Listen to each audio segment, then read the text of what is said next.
Estamos en el tiempo de la resurrección del Señor Jesús. Y llama mucho la atención que Jesús, después de resucitado, se le apareció en varias ocasiones a sus discípulos. Y estas apariciones del resucitado se caracterizaron por ser apariciones de diálogo. Jesús dialogó con sus discípulos, dialogó con los discípulos de Emaús, dialogó con los hermanos cuando se les apareció y al partirles el pan se les abrieron los ojos. Luego las diferentes apariciones hubo diálogo. ¿Y qué nos enseña el Señor, el resucitado, con su diálogo con los discípulos y cómo debemos nosotros dialogar entre hermanos? ¿Cómo debe la familia dialogar? ¿Cómo los papás deben dialogar con los hijos? ¿Cómo los hijos deben dialogar con los papás? Nos damos cuenta que Jesús creó conversaciones bilaterales. Jesús habló y los discípulos lo escucharon. Los discípulos les hablaban y Jesús lo escuchaba. A veces en nuestros hogares nos damos cuenta que las conversaciones no son bilaterales como las de Jesús, son conversaciones unilaterales. A veces nos damos cuenta que en las familias solamente habla una persona y los demás todos están como obligados a escuchar. Y eso no es conversación, no es diálogo al estilo del resucitado.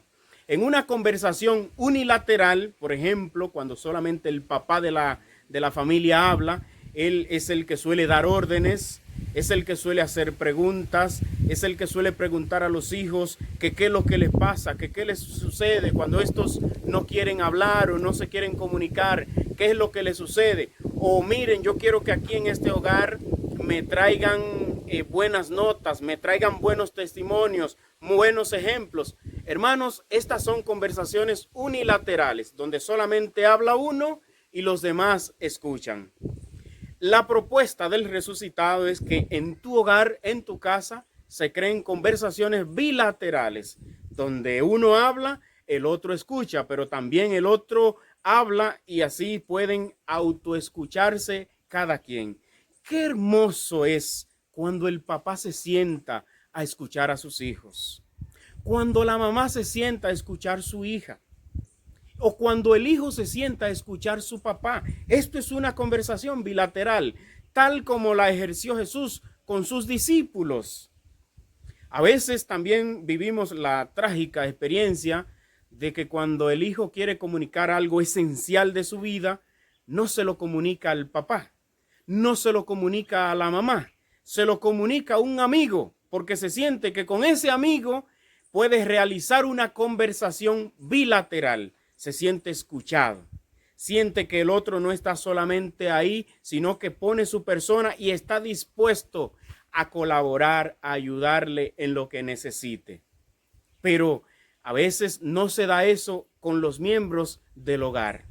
A veces en el hogar cuando hay algún error, cuando hay alguna desilusión, cuando hay algún problema, lo que hay es pleitos, hay discusiones. Entonces esto troncha, ¿verdad? Esto obstruye las conversaciones bilaterales.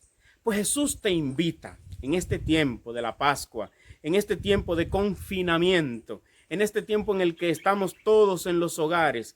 Jesús te invita a crear conversaciones bilaterales. Siéntate un momento a escuchar a tus hijos. Siéntate un momento a que tus hijos te escuchen. No tenga miedo a que tus hijos sepan la historia tuya. No tenga miedo a que si tuviste un error en tu adolescencia, que tus hijos lo escuchen. No te crea un semidios o un superhombre. No, eso ayuda a que se puedan crear los espacios, los caminos para las conversaciones bilaterales en los hogares. Pues vamos a hacer una cruzada a esas conversaciones unilaterales. Los papás escuchen a los hijos. Jesús, Dios, es el Padre de todo y es el que más nos escucha a nosotros. Pues asimismo, los papás escuchen a los hijos. Los esposos que escuchen a la esposa que escuche al esposo y que hayan conversaciones, no solamente tiranía, dictadura, donde solamente uno es el que manda, uno es el que dice. Pues Jesús resucitado te enseña esto en este tiempo de resurrección. Que el mismo Jesús bendiga tu hogar. Que el mismo Jesús de la resurrección bendiga a tu pareja, bendiga a tus hijos, bendiga a tus padres, a tus abuelos, bendiga a tu comunidad, tu país, bendiga a tu sector. Que el Señor te conceda sus bendiciones y que tú puedas desarrollar espacios de conversaciones bilaterales.